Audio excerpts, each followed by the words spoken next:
So the next one, we'll be going to have a fire chat. The topic is about adapting to inflationary and volatile environment. So the interviewer will be Alan again, yeah, and the interviewee will be Deepak Sanadia, the Regional Sales Director Asia from JEDOX. So for Alan and Deepak, please come on the stage. Okay, so we're having a fireside chat now, adapting to inflationary and volatile environments. Why did I need to put a very long headline for that one? Maybe it should be factoring externalities to drive scenario planning. So basically, if you read this very, very long title up here, basically what are we trying to say with this one? What do we want to achieve? Factoring externalities to drive scenario planning. Why are we doing this? Okay, so yes, it is deliberately kept little long in order to have a rationale, which is the 2-year experience, 2.5 years of this COVID impact, how it has changed the dynamics, the market dynamics, and even if you see the current macroeconomics, how it is going, the global economic is going. So the COVID impact, the impact of COVID in the future, as well as the economic changes, the situation which is happening around the globe, how it is going to have help, or what is going to be the future for finance. Let me ask you this, okay? We're side noting here. Okay? Most organizations, especially the large organizations, have what they call business continuity planning, or BCPs. These are designed to help an organization continue running the business as usual in the event of a disaster. But most of them are designed for short term, right? Like a few days, a week, that sort of thing. They were not designed for the pandemic, which was running in months to years. I mean, like, that is real. It is happening now. And the changes are coming up. And as an impact, it has to go continuous. In a lot of my experience, I can share in this EPM space, we call it this as an enterprise performance, where people start looking the past as well as people start looking the future at the same time. Means what they have achieved till date, as well as basis that how are they going to achieve next day, future. So this two, merging amalgamation of this two at the point where all these scenarios and everything happens. So that's the key. Let me ask you this. Ayala this morning was talking about one of the challenges is in the past, when you're doing your planning, you plan based on what's happened in the past to plan for your future, right? But that doesn't work anymore because the data points that you have before the pandemic are no longer valid. The situation is totally very different from this. So how do you plan for the future when all the past data, almost all the past data is almost, can I say, irrelevant or not helpful? Okay, two angles to look into it. How I see it, that this 2.5-year pandemic has given a great learning in a way how to business should be operated. Right. On the other side, yes, there are a lot of outliers because in a traditional way of doing planning, you take your last year actuals and then you put 10%, 15% hike, and then you say, okay, then this is my top down, and then basis this top down, you start working on bottom up. The numbers are freeze. Go ahead, Mr. Sales, you run with it. Now get the numbers. Now it has changed because this 2 years trend no one has expected. And with this trend, what is happening is people are finding it little challenging that what is the base from where to start, because there is an outlier in this time, right?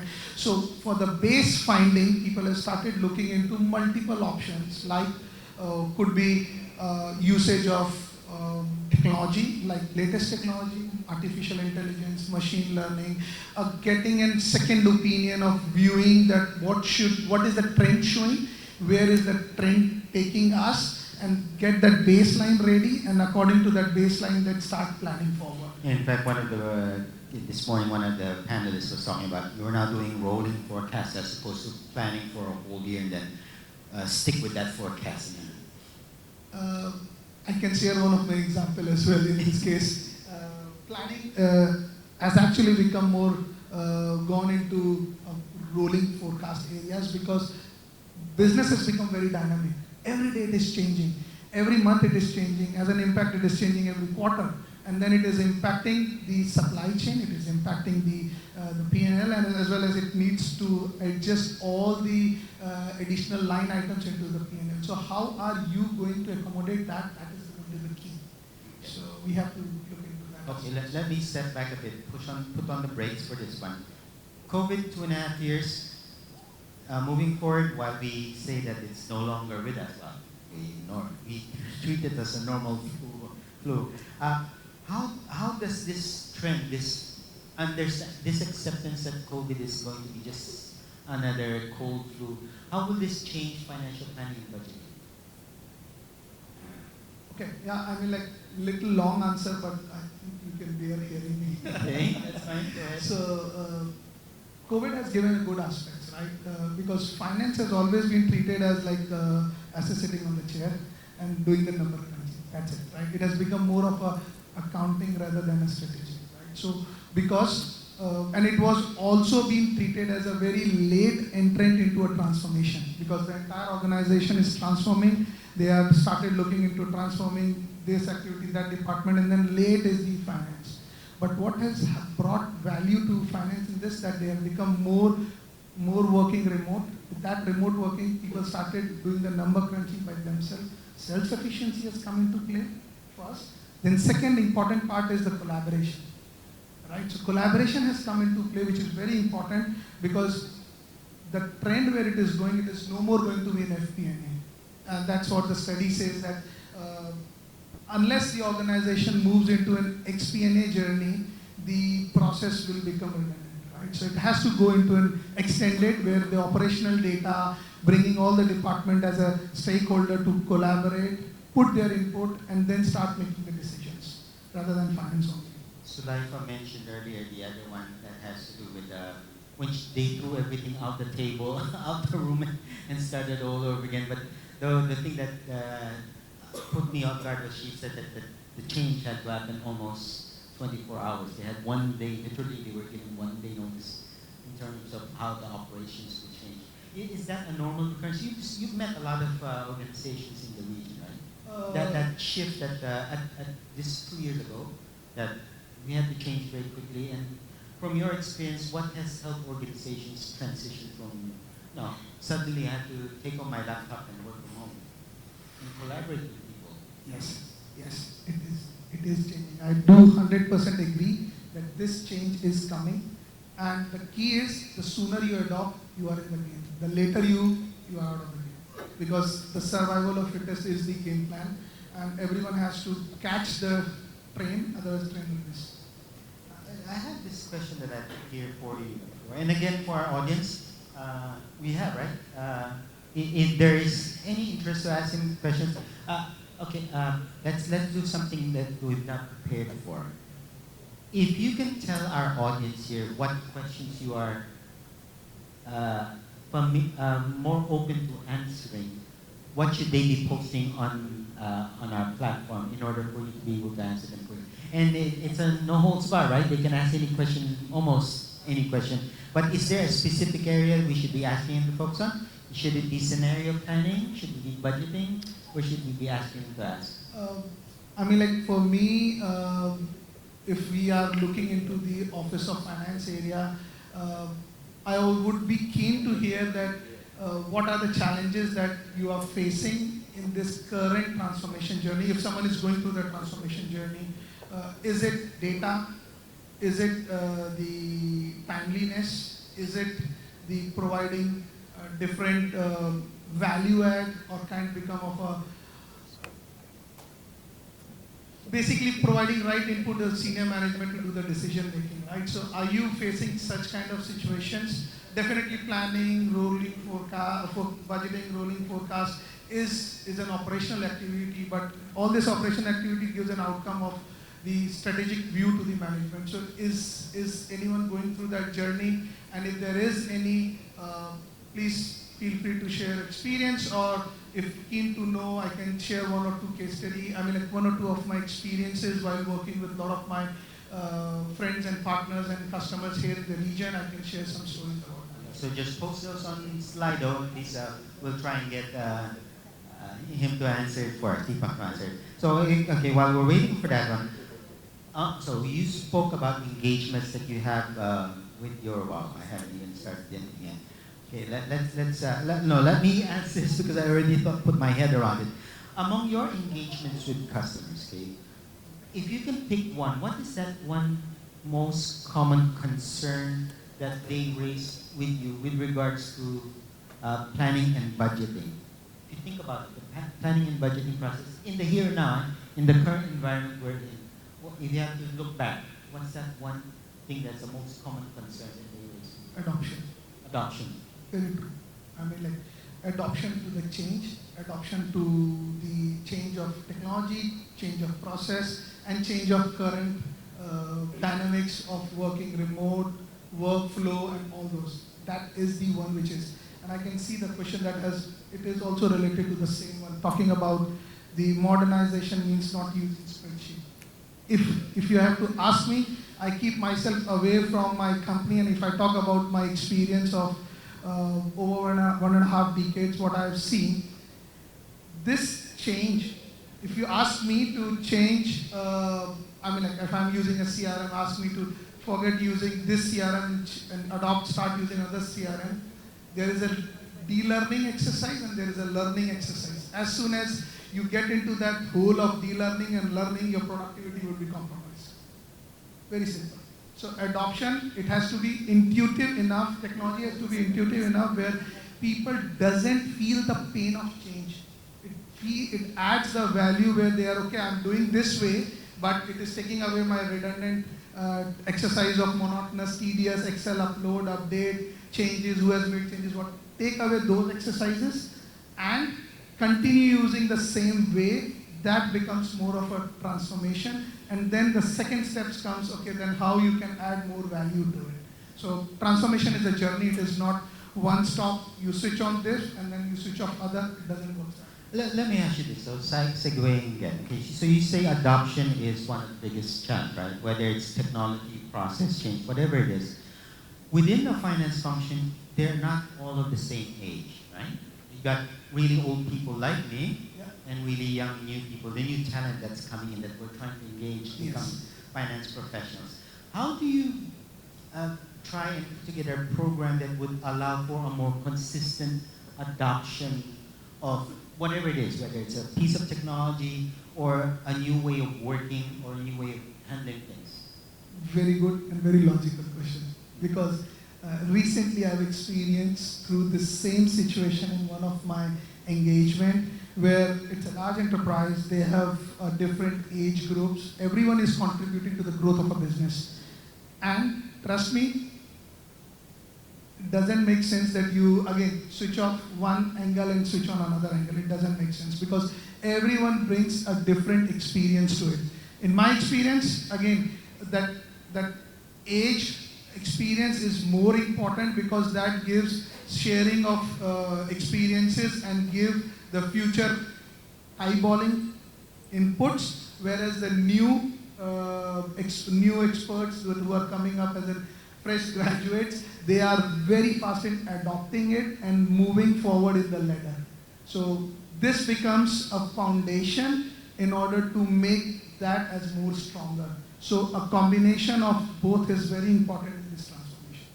You probably have to have a management that's willing to support that type of structure. You have a mixed group of people from different levels of education, awareness, experience especially. Yes. People used to using their spreadsheets and all that. Got a question here from you, sales and business partner perspective. So this is you looking from your job as a Dogs. What are you looking for currently or in the future from a finance leader? What do you see? If we twist this question around, what should the future finance leader look like? What's that? What do they need to have for them? For this group here, those that are aspiring to become the future finance leaders, you're dealing with current generation of finance leaders. What can you help them learn? I mean, like, the important part is finance is no more number crunching only. Trust me. I mean, like, if that is number crunching, it's going into the accounting side. And if you are looking into a strategic side, the important is where you are providing strategic input. And strategic input comes with seeing the trend, seeing the data, and playing with that data and providing the way the business should go forward. In my understanding, because I've spent majority of my experience with finance, even not only the professional but personal as well. My wife also comes from finance. So the thing that I have always seen with them is the finance is the one who knows what is going to happen with a company in next 3 years. Sales doesn't know. I am a sales guy. I only think about month, quarter, and year. And then I see, okay, this year is this, then year-on-year growth is, and top of that, and I start running with it. But finance is the one who's sitting at the center of an organization, who looks into the headcount, who looks into the operations data, and then look into the cash flow, and then give a right input that where it is heading in next 3 years, 5 years. So that strategic input is the key, which finance, as you all, the leader of finance, should be providing to the management and drive it towards the success. That is what I think is most important now. Let's look at that third question. How is rolling forecast? Because we covered rolling forecast at the very beginning. How is rolling forecast being done in the most efficient and productive? Is there such a thing? Can you do rolling forecast in the most efficient and productive way, given the condition that uncertainty is the norm? Rising inflation, war in Russia and Ukraine, trade dispute between China, it doesn't seem to end, right? All these disruptions. That's why the agile you are, the faster you adopt, the better you can adjust. So the definition of rolling is become you are adjusting on a runtime. You are adjusting your plan on a runtime, basis the certain dimensions outside input, and then you are adjusting your business. Let me throw this back at you. You say agile. You need to be agile. What does it take for a finance professional to be deemed agile? Okay, I go into the IT side now, because I work very closely with finance and IT, because product lies in the hands of IT. The importance of agile in our understanding is the how sooner you can get the value out of it. And you have to define, because it's all a process, it's all a journey. And you have to break that journey into bits and pieces and start getting an MVP out of it and see the success, feel the value, and then replicate that success going on. That is the best way of explaining an agile. I mean, like, if you go to the next door IT sessions, you will get more details of it. But in a layman language, the definition of agile is how you can break you're targeting from here to go there. It could be this way, it could be that way, but how you are breaking into different sprints and then defining that sprint as an MVP and actually feeling that success and then replicating it going forward. Okay, baseline, MVP. When you say MVP, I think basketball, most valuable player. So what's MVP in a finance function? Most valuable output. Basically, what you are seeing is, okay, if I want to go into a enterprise journey for performance management, then what I should start with? I'm already sitting in a budget cycle right now. If I'm sitting in a budget cycle right now, should I start taking that, okay, once your budget is done, I'll put it into the system and then I'll start using, tracking my forecast according to it. One. Second could be, okay, let me see what my biggest pain point as a finance is, management reporting, okay. Different scenarios, adjustments, very difficult. The last question is actually interesting, okay, but I don't want to put you in a spot here, but maybe you can just remove the word JEDOX and make it more any piece of technology that my organization has decided to adopt. You mentioned that finance is almost always one of the last ones to go through a transformation exercise. So if I want the team, the finance team, to be more productive in the use of a new technology, okay, whether it's a new technology that the organization is thinking about adopting or something that the CFO say, we're going to implement this this new financial planning tool, it's a take it or take it type of situation. How do I get my team to adopt this maybe not wholeheartedly, but adopt it to the point that they are productive as quickly as possible with the technology?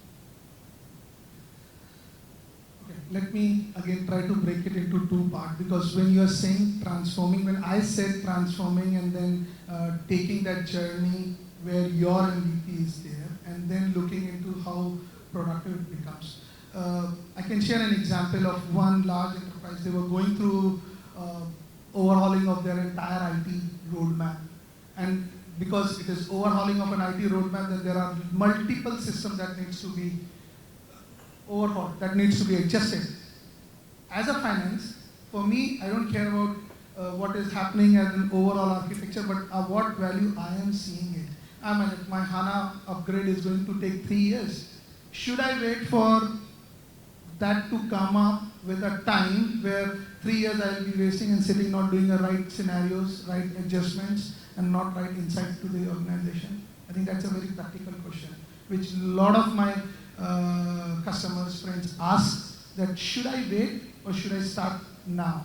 Because ultimately everything has to marry together and go in a longer run. But should I wait now, and what is an opportunity cost that I'm missing it? That is the biggest question that needs to be answered. Vis-a-vis, the decision will come according to that. We're down to the last question. Oh, 2 minutes. We still can do 2 questions for this one. In order to succeed in transformation, do you think agility is an evolution or a revolution? Is that a trick question? Both. Both. Okay. Because it has to go through evolution, because it's a journey, people has to accept it, and revolution, because with an acceptance you have to be rigid at times and make people accept it. And that's how acceptance will come, and that probably people will be little redundant and little tight and rigid in accepting it. So you have to go through that revolution exercise as well. Got here one last question that you need to be very quick with this one. AI, machine learning, 2 technology names that have been brought forward recently into the finance field as part of the finance function transformation. How do we prepare the team, the finance function, to start understanding what this technology is and what it means to their way of work or their function, their roles and careers, so that when it does come to the point where it's here, day one, we're switching over to this new fantastic technology, it's going to have AI and ML and everything. How do you prepare your mindset for that? Okay, I want to answer it very much personal in this way. Nothing offense to any AI product or even to my product. I would say, again, it's a part of a journey, right? And you have to treat it as a value that is added into your basket to do a comparison from your side. Means you are doing your own planning, or your own way of it. The system is also giving you a view to it, and then you have a second opinion. Normally, if you have a stomach pain, you go to a doctor, you get a medicine, and then you see, I'm not getting fixed. I go and take a second opinion, right? So basically, you have a second opinion available in order to do that adjustment so that you can do the right decision making at the right time. That is the way it should be treated now, because a lot of organization is going through this journey, and this journey, it can't be like, today it stopped and then tomorrow start. It has to go through, because AI is basically your crunching, munching the data over ages, years and years, and then you are getting different output, and those different output are giving you certain dimensions to look into it. And then basis that you can start making your decision which way you should go for it. So at the end of the day, it's still us as humans making that decision, even though we've got these multiple options available to us. Yes. I keep looking behind because if there's any timer out there telling us. One last question. Okay, we come back to the financial planning and budgeting. Given all the changes that have occurred for the last couple of years in terms of how we work, how we collaborate, and all the new technologies that are coming in, including your AI, ML, whatever new technology that may come forward, what is the one advice that you would offer to at least to those that are responsible for financial planning and budgeting in terms of how they treat and accept the way they do budgeting and planning? Fast. The faster decision making. I mean, like, you have to go through that journey. The faster you start, the better time to adjust, you have it. The later you start, you are missing the opportunity. Opportunity cost is the biggest cost. If you fail, that is a smaller cost because everything is again very much on a subscription base. So your opportunity cost loss is higher than the subscription cost. So the suggestion recommendation is that whatever you are going to do, start small, decide fast, fail and learn fast. That's the only suggestion we always have. And I won't get fired for failing, right? I can say that in my experience, I have not seen people get fired for failing, but people get fired for not taking decisions. Not taking decisions. Sitting on an information but not taking decision. Failure happens if you are doing something. If you are continuously doing something, probably out of 3, 1 will fail, 2 will succeed, and you have a lot of pat on your back in order to prove your success. 1 fail is again, it's a learning, it's not a failure. If you don't act, you are missing the thing. Okay, with that, Chandra, we are done. Thank you very much. We're okay, right? Round of applause, please. Thank you. Thank you. Thank you. Okay, thank you, Alan and Deepak, for this very interesting fire chat. Yeah.